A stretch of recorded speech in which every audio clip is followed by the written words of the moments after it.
President Biden started off his first State of the Union address last night by talking about the situation in Ukraine, saying that the fearlessness, courage, and determination of the Ukrainian people, quote, inspires the world. He went on to tout his response to Russia's invasion, claiming that the U.S. and its allies are, quote, inflicting pain on Russia and supporting the people of Ukraine. We prepared extensively and carefully. We spent months building coalitions of other freedom-loving nations in Europe and the Americas, from America to the Asian and African continents, to confront Putin. Like many of you, I spent countless hours unifying our European allies. We shared with the world in advance what we knew Putin was planning and precisely how we would try to falsify and justify his aggression. We countered Russia's lies with the truth.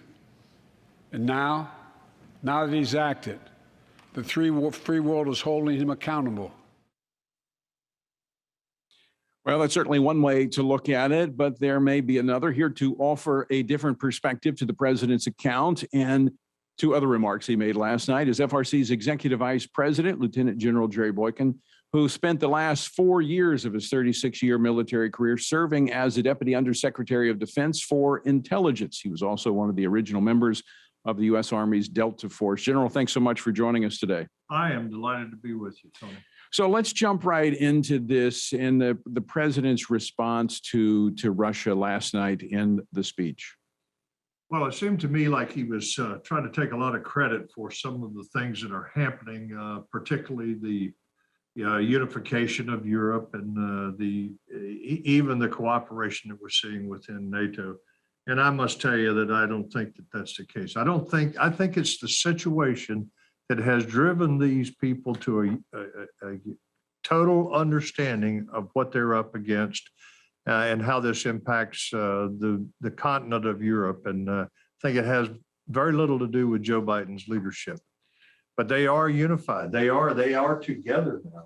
And this is a good thing. But is France more driving that unity than the U.S.? France, Macron has visited with and called and had telephone exchanges with Vladimir Putin, and I think that France has stepped up to the plate, which I am glad to see. Right. I'm sorry that it wasn't our president, but I think France has stepped up, and this is a good thing that we're seeing now, is because this is a European war.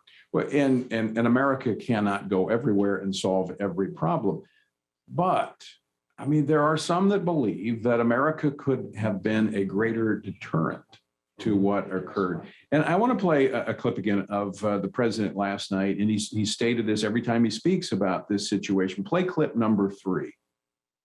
Let me be clear. Our forces are not engaged and will not engage in the conflict with Russian forces in Ukraine. So, I mean, obviously, we don't want our troops to be involved where they don't need to be. But is that something you want to signal as the United States? I mean, you're taking that off the table. Yeah, he has a history now of telling the Russians what he will and won't do, and it is not helping this situation. When he gets up and talks about a minor incursion, if it's a minor incursion, that'll be something different. Well, what does that tell a guy like Vladimir Putin? What does that tell him? It tells him that, okay, I can probably go into the east where there's a heavy Russian population and there'll be no real response. And then he talks about how he's going to sanction him after he invades. That makes no sense. You put sanctions on beforehand, and then if he doesn't invade, you lift the sanctions. But there's so much more that we need to do right now, not the least of which is we need to produce more oil here domestically and wean ourselves off of Russian oil and gas. Well, and that's something the president addressed last night, but his solution to that was not about drilling or opening back up the pipelines or creating those pipelines that he shut down, but rather opening up strategic reserves and encouraging other countries to do the same. I mean, that's not a long-term solution. Yeah, what are strategic reserves for? You know, once you open them, once you start allowing that to be used by the consumers in the country, then you don't have a strategic reserve. Let me ask you, as General Boykin, when you look at Putin, and I mean, this guy's been around a while, and you've been on here before, we've talked about, this has been on his to-do list for quite some time. This is not surprising per se. Does he stop at the border of Ukraine, or does he move beyond Ukraine into other European countries? I think that's the whole point. That's the big question that NATO and the European nations need to answer. Will he stop in Ukraine? My answer is long-term, no, he will not. I think if Poland or the Baltic regions would be next, Romania maybe.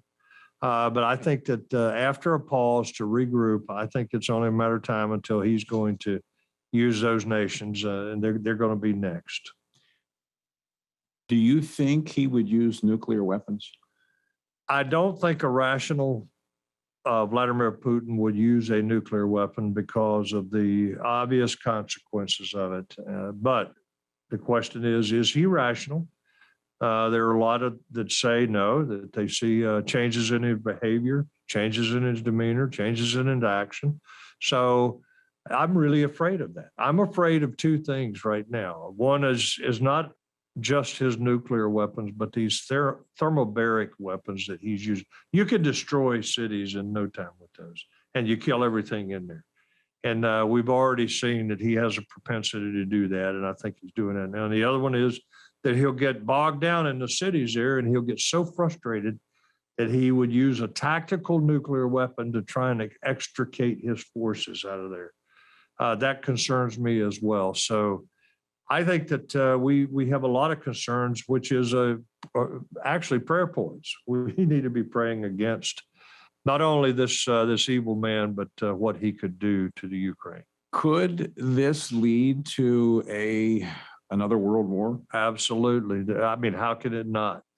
Let's just say that he did decide to use a nuclear weapon, and I think that would be the threshold. I think that would bring about a global conflict. It's certainly a hemispheric conflict, and I think we could see a global war. This could get out of control very quickly, and this has already changed the balance of power in that part of the world, and I think that it has every earmark of the beginning of a global war.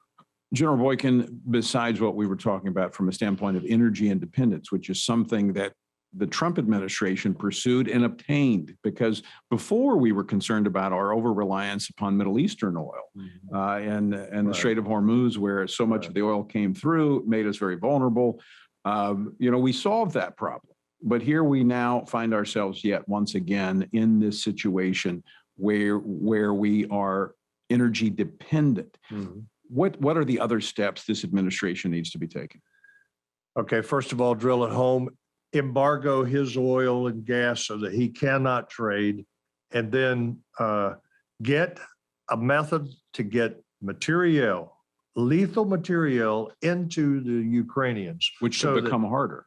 It's coming, once they're surrounded, it's going to be much harder. And I'd like to see the plan that think they're going to use, because Russia will control the airspace. Russia will control the airspace. Russia will control everything around these cities unless they can find some way to get through the Russian lines. So that is something that there needs to be a lot of planning going into it. How are we going to restore them for what they're depleting right now as they're fighting the Russians? And I got to tell you, it's in many cases, it's too little, too late. We should have done this a long time ago. You know who actually put